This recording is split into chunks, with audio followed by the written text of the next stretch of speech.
Bonsoir Marion Maréchal, vous êtes vice-présidente de Reconquête. Merci d'avoir accepté notre invitation. La grève des éboueurs a été reconduite cet après-midi jusqu'à lundi. Est-ce que vous pensez qu'il faut réquisitionner, et si oui, qui ? Alors oui, je considère que de manière générale, tout ce qui ressemble de près ou de loin à une forme de blocage et une recherche de dysfonctionnement, on va dire, des services essentiels du pays est à limiter. Et là, c'est vrai que je vois un cap qui est passé entre marqué symboliquement par des jours de grève son désaccord, ce qui est tout à fait légitime et un droit constitutionnel. Et là, en effet, la bascule vers la volonté de prendre en otage finalement des Français avec des conséquences sanitaires et économiques notables.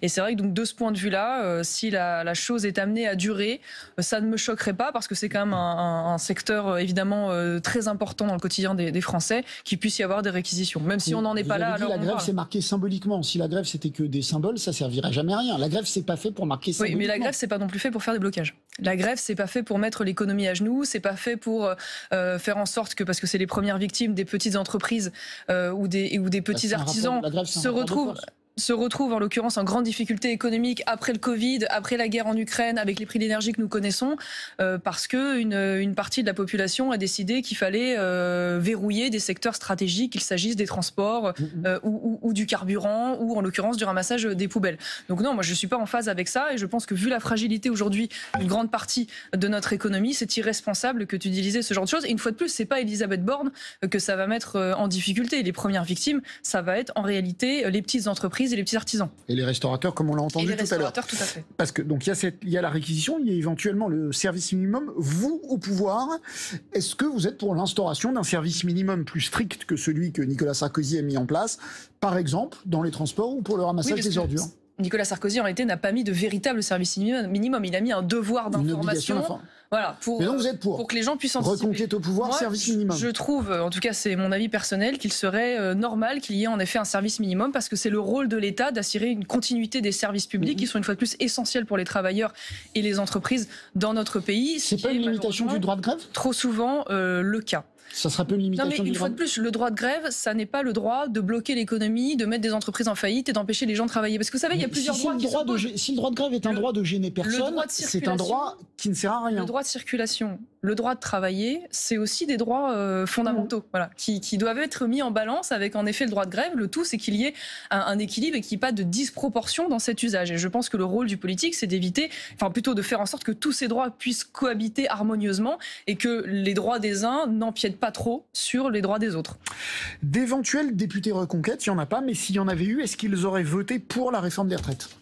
Non, pas en l'état, pour une raison simple, c'est que si une réforme nécessaire il y a indéniablement, parce qu'il y a un système en déficit, on ne va pas y revenir, dans tous les cas de figure, même si on se bagarre sur les chiffres, il y a donc la nécessité de trouver des modes de financement efficaces, sauf à condamner à moyen terme ce système. Néanmoins, il y a selon moi des prérequis qui ne sont pas là. Et qui ne sont pas remplis, parmi lesquels une réelle réponse sur les failles que nous rencontrons aujourd'hui dans notre politique de l'emploi. Je vais vous donner quelques chiffres qui me semblent particulièrement édifiants. Il y a aujourd'hui 23 millions d'actifs à temps plein sur 67 millions d'habitants dans notre pays. Il y a 3 millions de jeunes qui ne sont ni en stage, ni en alternance, ni en formation, ni salariés, donc qui sont, on va dire, en dehors des radars. Il y a 3 millions de chômeurs, mais si on tire les chiffres sur les partiels subis, les temps partiels subis, on arrive à 5-6 millions. Donc quand on voit cette situation de l'emploi et quand on voit le taux d'inactivité d'une partie de la population, on ne peut pas, avant de répondre à cela, demander à ceux qui bossent de bosser toujours plus pour porter à bout de bras le système. Et c'est ça qui me pose une difficulté, c'est que j'ai le sentiment qu'il n'y a pas de cohérence. Ça veut dire qu'il y a une réponse comptable de court terme, mais on n'accorde pas de véritables réponses structurelles sur la question de l'emploi et sur la question de la natalité. Et donc, je vois dans cette réforme une conséquence immédiate qui sera qu'il n'y aura pas en réalité derrière d'augmentation du taux de productivité et du taux d'emploi. Et donc, on va se retrouver dans 4 ans avec la nécessité d'une énième réforme, avec un nouveau recul de l'âge de départ. Et donc, c'est pas ce que je souhaite pour les Français. Et donc, je comprends leur mécontentement et je comprends le sentiment qu'ils ont de devoir faire toujours les premiers les efforts. Il y a par exemple des assises des finances publiques qui vont être lancées d'ici quelques mois. Le gouvernement annonce de manière tonitruante et légitimement qu'il va faire des économies donc sur la bureaucratie d'État. que n'ont-ils fait cette réforme et ces efforts en amont ? Une fois de plus, pour prouver aux Français qu'avant de leur demander un effort supplémentaire, l'État va d'abord, dans un premier temps, faire le nécessaire. Donc c'est vrai que quand on met tout bout à bout, pour répondre une nouvelle fois à votre question, on ne l'aurait pas voté en l'état. Je vais vous poser la même question que j'ai posée à mes deux invités précédemment. On parle d'un très probable 49-3. Rajouter 2 ans de travail à chacun sans même que les députés votent, vous dites c'est la Constitution, c'est comme ça, ou ça vous choque ? Je ne vais pas vous dire que je suis une grande femme du 49-3. Évidemment, personne n'a envie que le débat se finisse comme ça. Mais là, d'une certaine manière, on pourrait opposer à la fois la facilité d'un gouvernement à recourir à cette arme et en même temps l'attitude de l'opposition. Parce que je pense notamment à la NUPES, si la NUPES, plutôt que d'être dans un blocage artificiel et excessif des débats, avait permis à ce qu'un vrai débat se tienne, on aurait pu imaginer que l'Assemblée puisse avoir un véritable rôle justement pour aller sur les manquements du gouvernement, pour proposer des choses qui soient peut-être plus justes et plus efficaces dans la réforme, pour mieux tenir compte de certains peut-être ratés sur la pénibilité. Or, on n'a pas pu avoir ces débats, on n'a pas pu avoir de correction justement parce qu'on a eu un blocage. De ce point de vue-là, vous trouvez que les députés du RN ont bien joué le jeu ? En tout cas, ils n'ont pas eu une attitude de blocage. Ils ont essayé d'avoir un certain nombre de réponses. Alors après, personnellement, moi, j'ai pas tout à fait compris quelle était la position aujourd'hui du RN sur les retraites. Mais ce qui est sûr, c'est qu'ils ont voulu jouer le jeu de l'Assemblée. Vous n'avez pas compris quoi ? Et là, je ne sais pas exactement quelle est la position aujourd'hui du Rassemblement national sur les retraites. Elle n'a pas changé. Ça a été 60 ans, et puis maintenant c'est plus 60 ans. Mais 62 ans pour ceux qui ont commencé à travailler. À la limite, ça, je veux dire, c'est pas mon sujet. Mon sujet et le regret que j'exprime, en fait, c'est que on n'a pas de majorité absolue à l'Assemblée. Donc on avait la chance de pouvoir faire en sorte d'avoir un système plus équilibré où de nouveau le Parlement puisse être au centre du jeu. D'où de nouveau on pouvait avoir une recherche de consensus constructive où les idées allaient revenir en force à l'Assemblée. Et en fait c'est l'exact inverse qui s'est passé. Ça veut dire d'une chambre d'enregistrement totalement transparente depuis des années parce que le président évidemment écrasait tout. On a en plus maintenant une espèce de chambre outrancière, caricaturale et de fait inutile du fait de l'attitude de l'opposition. Et donc c'est regrettable parce que évidemment l'attitude conduit à ce recours, on va dire, classique du gouvernement pour faire avancer le débat. Vous avez parlé pour qu'un des moyens d'éviter la réforme ou de la rendre moins pénible serait la natalité. Est-ce que l'utérus des femmes doit être la variable d'ajustement d'une réforme des retraites ? Ça vous fait marrer ? Vous prenez les éléments de langage de Sandrine Rousseau. Il ne m'a pas échappé qu'elle l'avait dit. Alors déjà, pour votre information, sachez que pour faire des enfants, il faut être 2 en principe. Donc normalement, je vous remercie de l'information qui ne m'avait pas échappé. Quand on fait des enfants dans un couple, normalement, on ne prend pas l'homme totalement au dépourvu. Ou alors, on a des techniques particulières, mais je ne sais pas. Voilà, donc déjà, je trouve que faire en sorte que la natalité ne soit appréhendée que sous l'angle des femmes et féministes me semble un petit peu réducteur.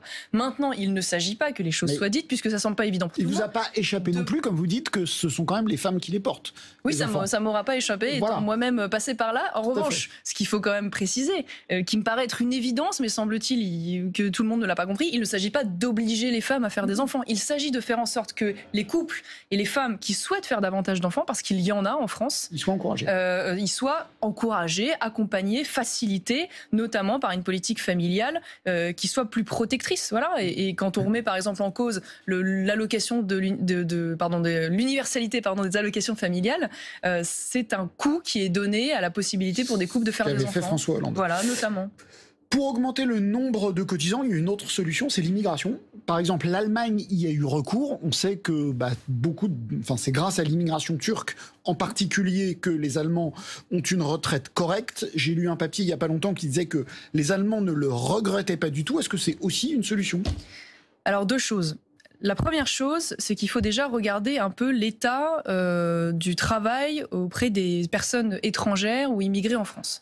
Le taux d'inactivité des personnes étrangères, nationalité étrangère, hors extra-européenne, en France, et donc chômage et inactivité est de 49%. Donc beaucoup plus élevé que les personnes de nationalité française. Vous dire qu'ils cotisent moins. Ils cotisent, oui, pas du tout, parce qu'en l'occurrence, ils n'ont pas d'activité. Si on prend par nationalité, par exemple, chez les personnes de nationalité algérienne résidentes en France, on est autour de 42%.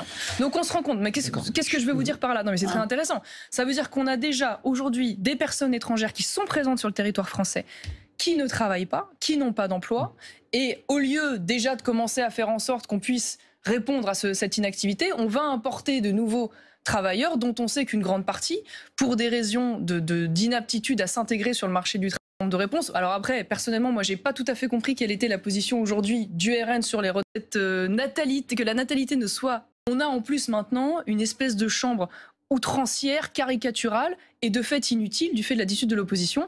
Et donc c'est regrettable parce que évidemment l'attitude conduit à ce recours, on va dire, classique du gouvernement pour faire avancer le débat. Vous avez parlé pour qu'un des moyens d'éviter la réforme ou de la rendre moins pénible serait la natalité. Est-ce que l'utérus des femmes doit être la variable d'ajustement d'une réforme des retraites? Ça vous fait marrer? Vous connaissez les éléments de langage de Sandrine Rousseau? Il ne m'a pas échappé qu'elle l'avait dit. Alors déjà, pour votre information, sachez que pour faire des enfants, il faut être 2 en principe. Donc normalement, je vous remercie de l'information qui ne m'avait pas échappé. Quand on fait des enfants dans un couple, normalement, on ne prend pas l'homme totalement au dépourvu. Enfin, ou alors, on a des techniques particulières, mais je ne sais pas. Voilà, donc déjà, je trouve que faire en sorte que cette natalité, que la natalité ne soit appréhendée que sous l'angle des femmes et féministes me semble un petit peu réducteur. Maintenant, il ne s'agit pas que les choses soient dites, puisque ça ne semble pas évident pour tout le monde. Il ne vous a pas échappé non plus, comme vous dites, que ce sont quand même les femmes qui les portent. Oui, ça ne m'aura pas échappé, étant moi-même passé par là. En revanche, ce qu'il faut quand même préciser, qui me paraît être une évidence, mais semble-t-il que tout le monde ne l'a pas compris, il ne s'agit pas d'obliger les femmes à faire des enfants. Il s'agit de faire en sorte que les couples et les femmes qui souhaitent faire davantage d'enfants, parce qu'il y en a en France, ils soient encouragés. Accompagnés, facilités, notamment par une politique familiale qui soit plus protectrice. Voilà. Et quand on remet par exemple en cause l'allocation de l'universalité des allocations familiales, c'est un coût qui est donné à la possibilité pour des couples de faire des enfants. Fait François Hollande. Voilà, notamment. Pour augmenter le nombre de cotisants, il y a une autre solution, c'est l'immigration. Par exemple, l'Allemagne y a eu recours. On sait que c'est grâce à l'immigration turque, en particulier, que les Allemands ont une retraite correcte. J'ai lu un papier il n'y a pas longtemps qui disait que les Allemands ne le regrettaient pas du tout. Est-ce que c'est aussi une solution? Alors, 2 choses. La première chose, c'est qu'il faut déjà regarder un peu l'état du travail auprès des personnes étrangères ou immigrées en France. Le taux d'inactivité des personnes étrangères, nationalité étrangère, hors extra-européenne, en France, et donc chômage et inactivité est de 49%. Donc beaucoup plus élevé que les personnes de nationalité française. Vous dire qu'ils cotisent moins? Ils cotisent, oui, pas du tout, parce qu'en l'occurrence, ils n'ont pas d'activité. Si on prend par nationalité, par exemple, chez les personnes de nationalité algérienne résidentes en France, on est autour de 42%. Donc on se rend compte, mais qu'est-ce que je veux vous dire par là? Non, mais c'est très intéressant. Ça veut dire qu'on a déjà aujourd'hui des personnes étrangères qui sont présentes sur le territoire français, qui ne travaillent pas, qui n'ont pas d'emploi, et au lieu déjà de commencer à faire en sorte qu'on puisse répondre à cette inactivité, on va importer de nouveaux travailleurs dont on sait qu'une grande partie, pour des raisons d'inaptitude à s'intégrer sur le marché du travail, vont en réalité en partie gonfler les chiffres. Vous savez bien qu'un certain nombre d'emplois dans la société française ne sont pas pourvus aujourd'hui et que même des patrons disent que le seul moyen de les pourvoir est de faire venir des gens. Donc là, ils ne viendraient pas pour ne pas travailler, ils viendraient pour travailler. Le problème, c'est que ça fait 25-30 ans qu'on nous tient ce discours des métiers en tension, ça fait 25-30 ans qu'on fait venir, dans les métiers en tension et le fait dans l'agriculture et la restauration, c'est un problème de longue date. On est d'accord, ça fait longtemps qu'on en parle. On est d'accord que c'est vraiment particulièrement important en ce moment. Sauf que tous les ans, on fait venir donc une immigration supplémentaire et pour autant, cette difficulté des métiers en tension ne s'amoindrit pas. Donc c'est bien que manifestement la réponse n'est pas là. Et j'ajouterais, mais que les personnes n'étant pas que des consommateurs interchangeables, l'immigration pose aussi d'autres difficultés. Elle pose des difficultés culturelles, elle pose des difficultés de communautarisme, parfois même de sécurité. Quand on voit les taux aujourd'hui d'insécurité liés à l'immigration aux personnes de nationalité étrangère. Donc on est obligé de prendre tout ça en compte et vouloir absolument répondre aux difficultés des métiers en tension par l'immigration me semble avoir fait la démonstration déjà par le passé de son inefficacité et des risques importants que ça peut avoir pour la cohésion nationale. Vous avez donné une grande interview au Point que j'ai devant les yeux et vous dites que le problème principal, c'est la sauvegarde de l'identité française. Ce que montrent à la fois les élections que vous avez perdues et toutes les enquêtes, c'est que les Français sont surtout en guerre, sont surtout préoccupés par leur pouvoir d'achat. Vous semblez dire que les questions sociales sont finalement assez secondaires. Alors déjà, d'une part, je relativise votre propos parce que la question de l'identité Donc immigration, même sécurité, terrorisme, souvent c'est mis ensemble, est une préoccupation constante des Français. C'est toujours parmi les 2, 3, 4 premières la grande question à laquelle nous sommes confrontés est celle de la sauvegarde de l'identité française. Ça, c'est mon avis, c'est l'avis de Reconquête et c'est l'avis d'Éric Zemmour, je vous parle. Donc déjà, c'est une constante systématique quand on regarde les sondages d'opinion des Français, c'est un sujet d'inquiétude majeur et majeur dans tous les électorats. Maintenant que vous me disiez telle année c'est premier, c'est deuxième, c'est troisième, ça je vous le concède. À l'heure où on parle, c'est même assez loin, souvent assez loin derrière. Non, ça fait toujours partie des 4 premiers sujets en réalité. Mais qu'importe, d'une certaine manière, nous on fait pas de la politique par rapport aux sondages. Nous, ce qu'on dit aux Français, même si on comprend parfaitement qu'à l'heure où on parle, bien évidemment, la première réponse politique, elle est immédiate parce qu'elle va être matérielle sur l'énergie, sur comment dire, le coût du travail, sur le pouvoir d'achat, bien évidemment, c'est que la grande question historique et vitale à laquelle nous sommes confrontés, c'est quand même la question de l'identité pour une raison simple, c'est que l'économie est réversible, les problèmes économiques sont réversibles, les problèmes démographiques ne le sont pas. Voilà. Et je vous dis les choses très crûment, très durement, même si c'est très politiquement incorrect. Si demain eh bien, sous l'effet de la pression migratoire que nous connaissons avec les chiffres records aujourd'hui de la politique d'immigration d'Emmanuel Macron, eh bien, pour des raisons naturelles, démographiques, l'islam devient majoritaire en France, la France changera de nature dans sa culture, dans son appréhension du spirituel. Et moi, je vous le dis franchement, en tant que femme et ayant 2 petites filles, c'est un sujet qui me préoccupe. Voilà, parce que je sais que ça aura une incidence directe sur notre quotidien, nos mœurs, notre manière de vivre. Alors, 2 choses. Et donc, pour moi, c'est un sujet vital. Voilà. Ça ne veut pas dire que les sujets économiques ne sont pas importants, mais c'est vital. 2 choses, vous dites, si l'islam devient majoritaire en France, on en est très, très, très, très loin. Vous avez l'air de dire que c'est demain.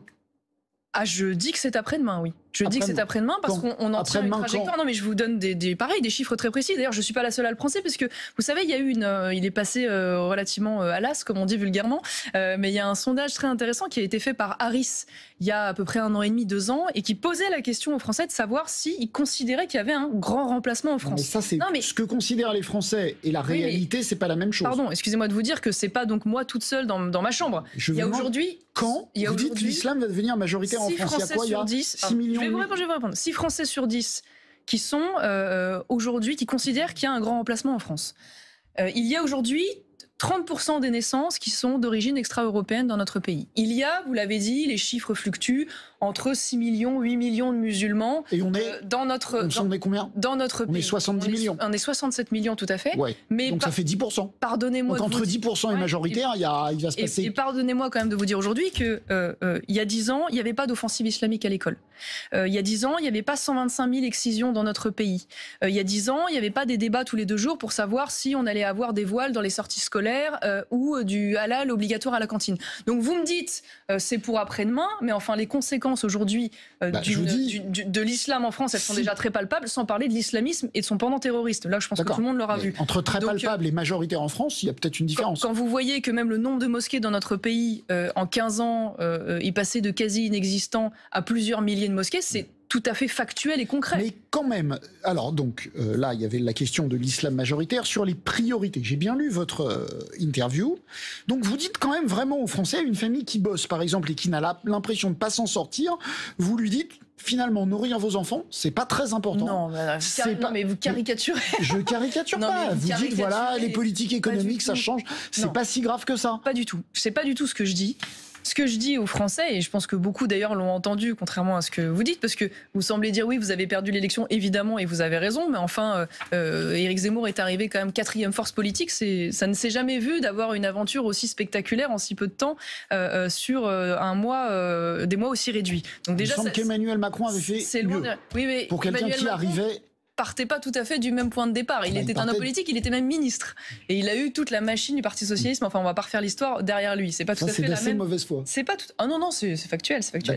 En tout cas, ce qui est sûr, c'est que ce qu'on dit aux Français très simplement, c'est qu'il y a bien évidemment un souci légitime à apporter des réponses économiques à leurs difficultés. Et Reconquête le fait. Il y a un programme économique dense, et je pense qu'on a un programme très cohérent sur la question de la lutte contre le dumping social, sur la question du patriotisme économique, sur la question de la baisse des charges sur les salaires pour que le travail rémunère mieux notamment. Mais ce qu'on leur dit aussi, c'est qu'à côté évidemment de cette réponse matérielle, il y a un enjeu historique pour notre pays Et on leur dit également que toutes ces questions économiques, tout le déclassement dont on parle aussi régulièrement dans la presse, est aussi lié à la question de l'immigration. Parce que, bien évidemment, quand vous importez massivement une immigration à bas niveau socio-professionnel, que vous avez des difficultés à l'intégrer dans le marché de l'emploi, et on le voit d'ailleurs sur les chiffres que je vous donne, que cela donc pèse mécaniquement sur les coûts sociaux du pays. Tout cela est contesté. Ça participe. Alors, en l'occurrence, les chiffres que je vous ai donnés, c'était les chiffres du ministère de l'Intérieur de 2020, donc contestés par vous peut-être, mais même pas par le ministère de l'Intérieur. Je n'ai pas l'impression qu'en ce moment, si des étrangers arrivent en France, ils aient du mal à trouver du boulot. Je vous le dis franchement, et par ailleurs, je vous le dis aussi parce que ça, je rebondis là-dessus, parce que j'entends beaucoup de préjugés, on va dire, sur le fait que les Français voudraient ou ne voudraient pas faire tel travail et que donc mécaniquement l'immigration s'impose. Tous les métiers dont on parle très régulièrement, qui sont des métiers difficiles, notamment on le disait dans les travaux publics, la restauration. Quand on regarde les chiffres de près, ce qui est vrai, c'est qu'il y a une part significative d'immigrés qui participent de ces emplois, mais l'immense majorité, quand on prend branche par branche, entre 70 et 80%, ce sont des Français qui la pratiquent. Donc de réduire, en fait, en expliquant les Français sont des fainéants, ils ne veulent pas faire des boulots, donc il faut absolument faire venir des immigrés, c'est aussi très caricatural. Voilà. Allez dans les cuisines des restos à Paris et vous verrez. Je voudrais qu'on... Je sais très bien de quoi vous parlez, il nous reste quelques minutes. Je voudrais parler de la question des change salaires, de sujet. Quel est votre projet politique pour faire advenir votre projet? C'est l'union des droites? Le projet politique pour faire advenir notre projet, c'est... non, ça, vous me parlez d'une stratégie, en fait. Quelle est la marche à suivre? Exactement, pardon. L'une des marches à suivre, qui prend corps, on va dire, dans l'expérience politique passée de notre pays et à l'étranger, c'est en effet de défendre l'idée d'une coalition des droites. C'est-à-dire de faire en sorte que des partis complémentaires, mais qui partagent un certain nombre de choses en commun, se mettent autour de la table, gardent leur singularité, mais travaillent ensemble pour construire une majorité. Donc, par exemple, ce qu'on a vu à la une de l'Incorrect, un journal dont vous êtes proche, on va certainement voir la couverture où il y avait, voilà, où on voit de gauche à droite le patron des jeunes LR, le patron des jeunes de chez vous, Reconquête, Stanislas Rigaud, et le patron des jeunes du RN. C'est, voilà, ça vous va? En tout cas, c'est ce à quoi on aspire, mais pour une raison simple, parce que ça fait déjà 3 présidentielles que la droite perd face à la gauche ou au centre-gauche. Donc à un moment donné, peut-être faut-il en tirer les conclusions plutôt que de rester dans des postures. Et quand je vois ce qu'a fait aujourd'hui la NUPES, quand je vois ce qu'a fait la gauche par le passé entre Mitterrand, le Parti communiste, pour prendre des exemples lointains, quand je vois ce qui se passe en Italie, en Suède, je constate que l'un des chemins, pas le seul, mais l'un des chemins, c'est en effet de travailler de manière complémentaire ensemble. Voilà, donc nous assumons pour l'instant d'être un peu seuls à défendre cette idée, je vous le concède, mais pas tout à fait seuls quand même, parce qu'il y a une immense majorité des électeurs du Rassemblement national, 84% qui sont pour cette coalition des droites, la moitié des électeurs de LR, une immense majorité évidemment des électeurs de Reconquête. Donc nous avons quand même avec nous le soutien de ces électorats. Dans son livre dont on va parler tout à l'heure, Éric Zemmour raconte que Laurent Wauquiez lui a dit « Si tu y vas, tu auras besoin d'un type comme moi, et si j'y vais, j'aurai besoin d'un type comme toi ». Vous êtes d'accord, par exemple, Laurent Wauquiez, il a sa place dans cette union des droites que vous souhaitez?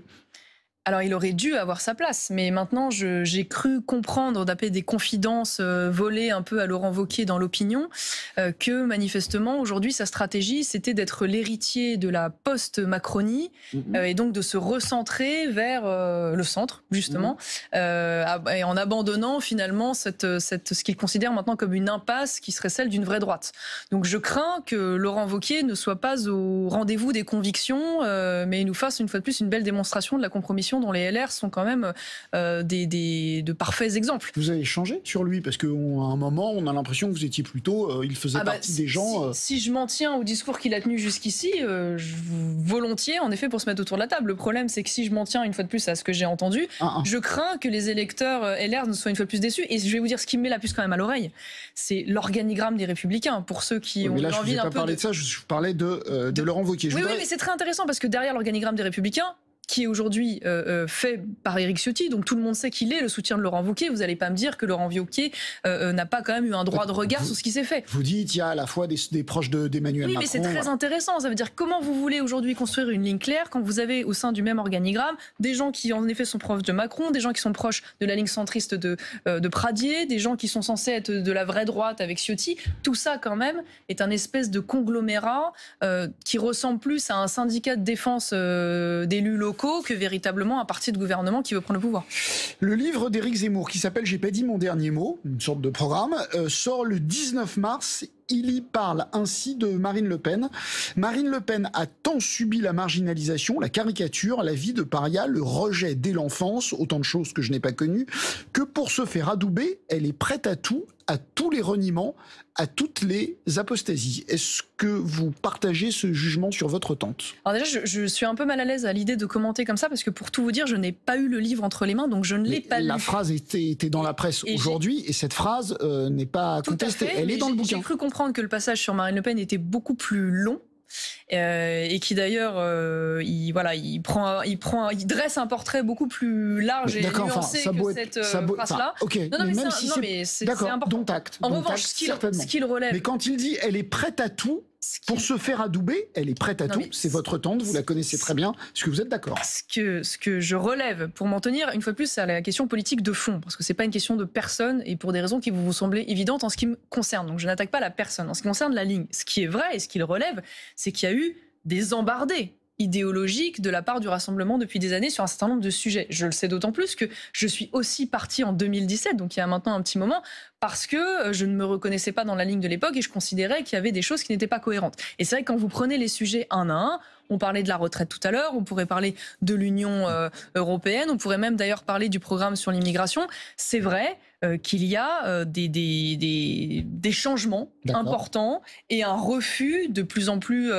patent d'aller sur des sujets qui sont des sujets difficiles à porter. Mais donc, j'entends, mais lui, il attaque la personne. Voilà. Pour se faire adouber, elle est prête à tout, à tous les reniements, toutes les apostasies. Il attaque le chef politique. Il attaque les chefs politiques. C'est pas il attaque pas Marine Le Pen en tant que tel. Voilà. Après, il psychologise, ça, c'est vrai. Je lui laisse, on va dire, la liberté de son analyse, mais une fois de plus, je crois que le passage sur Marine Le Pen est plus nuancé qu'il n'y paraît. En tout cas, ce qu'il dit, et ce qui est très intéressant, c'est qu'il dit, en fait, nous sommes complémentaires. Il dit, nous sommes complémentaires. Ça veut dire que Marine Le Pen, elle porte une ligne qui est la sienne, qui n'est pas aujourd'hui la ligne économique, par exemple, de Reconquête. Là, c'est pas du tout ce que... Enfin, je n'ai pas lu le reste, mais de ça, c'est pas ce qu'on ressent, franchement. Et donc, il dit, en fait, il faut être capable de travailler ensemble. Maintenant, une fois de plus... En disant ça, attendez, vous dites que vous êtes pour l'union des droites. En disant ça, Éric Zemmour ne donne pas envie au Rassemblement national et à Marine Le Pen de s'allier à lui. Je veux dire, moi, vous pouvez toujours me dire ce que... Je connais un petit peu l'Italie, et vous savez qu'il y a aujourd'hui une coalition des droites en Italie, donc Giorgia Meloni, Matteo Salvini, Berlusconi. Je peux vous dire que le fait qu'ils travaillent autour de la table sur l'essentiel pour gouverner n'empêche pas qu'il y a de fait une concurrence entre ces partis. Et croyez-moi qu'ils ne s'épargnent et se pardonnent pas grand-chose. Donc c'est logique aussi, quand on est dans l'arène politique, qu'on pointe du doigt les failles ou les compromissions ou les erreurs de ceux d'en face. Voilà, maintenant, ça n'empêche pas, de dire qu'il y a des choses à partager, des choses en commun, bien évidemment, dans le combat du Rassemblement national, des LR ou de Reconquête. Voulez-vous, Marion Maréchal, être tête de liste aux européennes? Alors, j'ai dit que j'étais à disposition du parti, que cela m'intéressait. Ce qui veut dire oui. Que cela m'intéressait, que c'était un sujet en effet qui me tient à cœur depuis longtemps. Maintenant, comme je l'ai dit d'ailleurs dans cette interview que vous avez lue attentivement, c'est à Éric Zemmour que reviendra la décision mais vous avez envie. Président du mouvement. Donc je lui ai fait savoir cette envie, nous en avons longuement discuté et nous avons convenu que cette décision serait prise plus tard, parce que là pour l'instant, comme le révèle l'actualité, ça n'est pas vraiment le sujet du moment qui est de savoir qui sera tête de liste. Dans un parti surtout de droite radicale, il ne peut y avoir qu'un chef. De droite civilisationnelle. Plus exactement. Il ne peut y avoir qu'un chef, une seule incarnation. À Reconquête, c'est Éric Zemmour ou c'est vous? Et vous dites ça par rapport aux européennes? Je ne vois pas. Non, je dis ça. Alors je vais vous dire ce que je pense.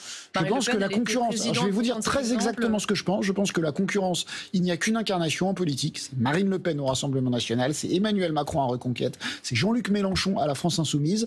Je pense que inévitablement un jour il y aura une concurrence entre Éric Zemmour et vous. Vous êtes pessimiste et cynique. Bien sûr.